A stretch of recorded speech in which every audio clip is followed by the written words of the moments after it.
Anda sholat subuh berapa rakaat? Bisa menjamin nggak dalam 2 rakaat ini Anda bisa khusyuk? Lalu pertanyaannya adalah, ketika Anda yang 2 rakaat saja belum tentu khusyuk, pertanyaannya bagaimana cara menutupnya?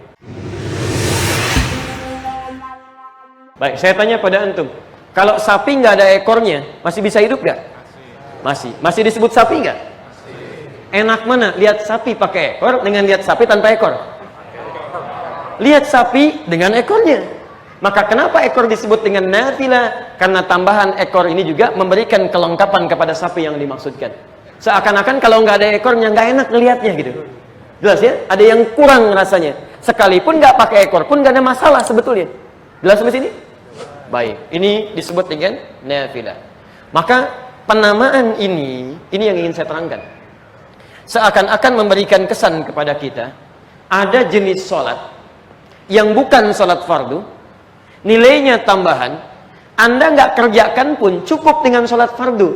Tapi kalau tertinggal dengan yang ini atau Anda tidak kerjakan, kayaknya ada yang kurang gitu. Paham ya? Ini menunjukkan fokus.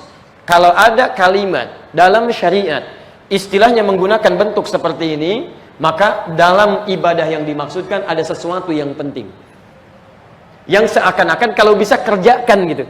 Kalau bisa kerjakan. Makanya dalam istilah akhlak disebutkan, dikerjakan mendapat pahala, kalau tertinggalkan bahkan sengaja ditinggalkan, Anda rugi. Dosa sih enggak, cuman rugi karena ada sesuatu yang penting di sini yang seharusnya bisa kita raih. Jelas di sini? Fokus. Sekarang jangan berhenti sampai sini. Kalau Anda hanya berhenti sampai sini, Anda tidak akan temukan esensinya. Lalu kita tanyakan, turunkan dulu. Ini satu udah kita ambil, kita turunkan ini sedikit. Lalu apa sebetulnya yang penting di sholat nafilah ini? Saya ulang, apa sebetulnya yang penting di sholat nafilah ini sehingga diistilahkan dengan nama nafilah? Ada sesuatu yang melengkapi sholat fardu yang sedapat mungkin jangan ditinggalkan. Rahasianya bisa Anda temukan di hadis riwayat Abu Daud nomor hadis 864 dan di Ibnu Majah nomor hadis 1426. Dua-duanya memiliki substansi dan redaksi yang sama. Inna awwala ma yuhasabun nasu bihi yaumal qiyamati as-shalah. Sungguh kata Nabi, amal pertama manusia yang akan dihisab di hari kiamat nanti adalah salatnya. Tolong hati-hati betul dengan kalimat ini. Jadi yang dihisab pertama kali bukan puasanya, bukan hajinya, bukan umrahnya.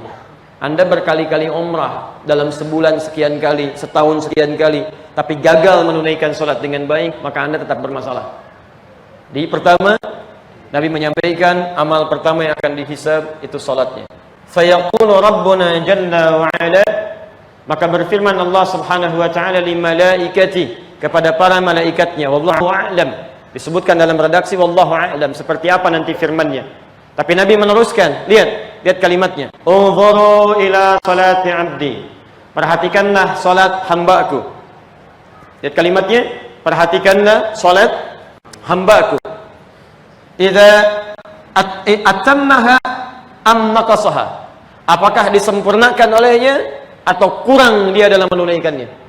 Jadi ada yang menunaikan salat-salatnya dengan baik, ada yang menunaikan salatnya kurang khusyuk dalam mengerjakannya. Ini yang dimaksudkan sholat fardu. Jadi yang 5 waktu itu ada yang benar-benar mengerjakannya dengan khusyuk, tidak sedikit yang tidak khusyuk dalam mengerjakannya. Kalau dalam bahasa Nabi, bahkan ada orang yang ketika sholat, mohon maaf, sampai tidak sadar berapa rakaat sedang menunaikan sholatnya. Ada di antaranya.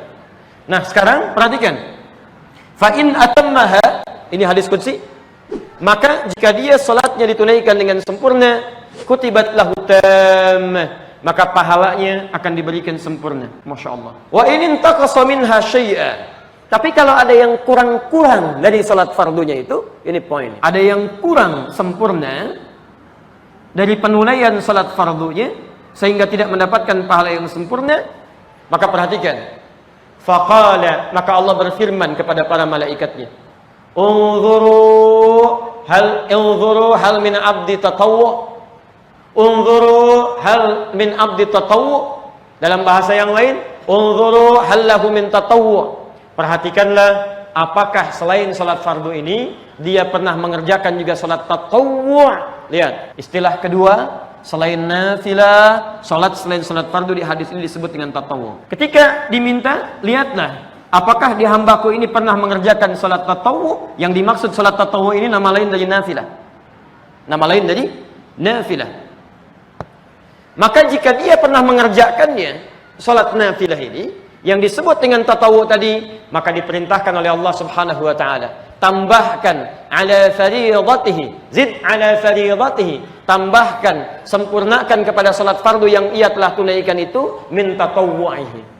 Di antara manfaatnya langsung disampaikan di hadis qudsi, diterangkan oleh Rasulullah SAW. Di antara manfaat salat nafilah ini, manfaat pertamanya adalah satu, menyempurnakan kekurangan yang pernah dilakukan dalam salat fardu. Karena itulah kenapa disebut dengan nafilah, tambahan dari pelengkap yang pokok, yang seakan-akan kalau tidak dikerjakan rugi Anda di situ. Apa rahasianya? Jawaban dari Nabi sallallahu alaihi wasallam salah satunya adalah karena pahala salat nafilah ini nanti akan dijadikan oleh Allah Subhanahu wa taala sebagai penyempurna pahala salat fardu kita yang kurang. Anda salat subuh berapa rakaat? Baik. Subuh 2 rakaat. Ini yang paling minim. Saya mau tanya, bisa menjamin nggak dalam 2 rakaat ini Anda bisa khusyuk? Belum tentu. Rakaat pertama bisa iya. Rakaat kedua bisa muncul sesuatu yang mengganggu kekhusyuan Anda. Apa saja bisa terjadi. Lalu pertanyaannya adalah, ketika Anda yang 2 rakaat saja belum tentu khusyuk, apalagi yang 3 rakaat seperti maghrib, 4 rakaat seperti isya, seperti zuhur, seperti asar. Pertanyaannya, bagaimana cara menutupnya? Sekarang Allah Subhanahu wa taala, Nabi sallallahu alaihi wasallam diterangkan kemudian menawarkan satu amalan langsung yang jika Anda mengerjakannya, maka ini akan menutup kekurangan-kekurangan dari pahala salat fardu kita. Inilah alasannya kenapa disebut dengan nafilah. Maka orang yang punya kesempatan mengerjakannya tapi meninggalkannya, maka rugi dia. Jelas di sini? Baik. Jadi ini kenapa disebut dengan nafilah, dan ini diantara rahasianya. Paham? Saya simpulkan teman-teman sekalian, nama salatnya selain salat fardu disebut dengan apa? Nafilah. Berarti tambahan pada yang pokok yang melengkapi sesuatu yang kurang.